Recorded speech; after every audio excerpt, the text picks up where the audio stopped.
In this video we are going to discuss about laws of Mendel, जिसमें पहला law है हमारा law of dominance. तो इस लॉ के अकॉर्डिंग ये कहा गया है कि जब भी दो प्योर कॉन्ट्रास्टिंग ट्रेट के बीच में हम क्रॉस कराते हैं तो नेक्स्ट जनरेशन में उन दोनों में से एक ही करेक्टर जो है वो एग्जिबिट होता है, एक्सप्रेस होता है। यही है लॉ ऑफ डोमिनेंस। अब इस चीज़ को सिंप्लीफाई करते हैं एक एग्जाम्पल के थ्रू। यहाँ पे प्योर कॉन्ट्रास्टिंग ट्रेट का मतलब पहले आप समझ लीजिए कि जो एलील्स होता है हमेशा देखिए पेयर में पाया जाता है। एलील्स हमेशा पेयर में होता है और ये हो सकते हैं होमोजाइगस और ये हो सकते हैं हमारे हेटेरोजाइगस। जैसे कि यहाँ पे देखिए कैपिटल टी क्या है हमारा होमोजाइगस एलील है, स्मॉल टी क्या है हमारा होमोजाइगस एलील है, जबकि यहीं पे हमारा कैपिटल टी और स्मॉल टी क्या है, एक हेटेरोजाइगस एलील है। तो लॉ ऑफ डोमिनेंस को समझाया किस बिहाफ पे गया है कि दो प्योर कॉन्ट्रास्टिंग ट्रेट लेना चाहिए। कॉन्ट्रास्टिंग मतलब एक अपोजिट ट्रेट है। जैसे हाइट यहाँ पे हमने लिया है, एक ट्रेट, एक करेक्टर लिया है। तो हाइट में एक टॉलनेस है और एक है हमारा क्या, डॉर्फनेस। तो कैपिटल टी यहाँ पे प्योर कॉन्ट्रास्टिंग ट्रेट हो गया होमोजाइगस टॉलनेस के लिए, और यहाँ पे स्मॉल टी क्या हो गया हमारा, डॉर्फनेस के लिए करेक्टर हो गया। तो इसमें क्या है कि जब हम क्रॉस कराते हैं इनके बीच में तो ये हमारा गैमेट्स बन गए, और जब हम इनका क्रॉस कराएंगे तो F1 जनरेशन में यहाँ पे हम देखते हैं कि जो हमारे 4 पॉसिबल केस अगर बन रहे हैं तो चारों ही हमारे प्लांट जो हैं वो हेट्रोजाइगस टॉल बन रहे हैं, which is capital T and small T. तो अगर यहाँ पे हम फिनोटाइप की बात करें तो वो 4:0 है, जिसमें 4 हमारे टॉल हैं और 0 डॉर्फ हैं।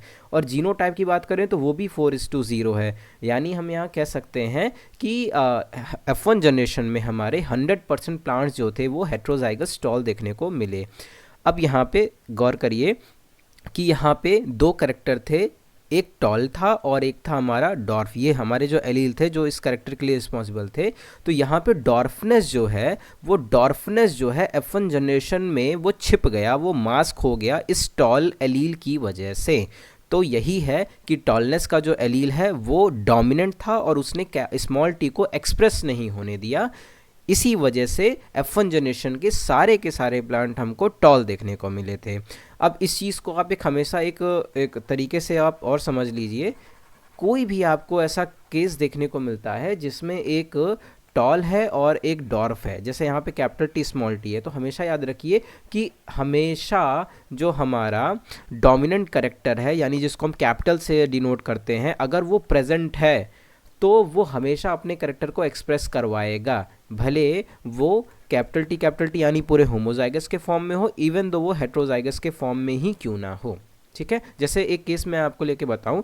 मान लीजिए कि हमारा राउंड और रिंकल के बीच में क्रॉस है, तो यहाँ पे हम मान लेते हैं R और इसको मान लेते हैं स्मॉल r।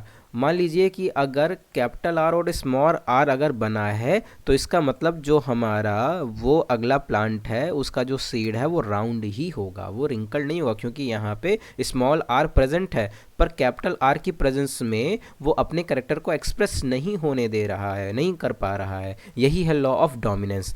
तो फिर ये स्मॉल r गया कहाँ, इसी चीज़ को समझाने के लिए फिर आगे मेंडल ने फर्दर F2 जनरेशन को समझाया है कि जब हम F2 जनरेशन कराते हैं तो वहाँ 3:1 में हमारा केस देखने को मिलता है और वहाँ पे जा कर के हमारा जो डॉर्फनेस का करेक्टर है वो एक्सप्रेस होता है। ठीक है, तो law of dominance I hope आपको क्लियर हो गया होगा।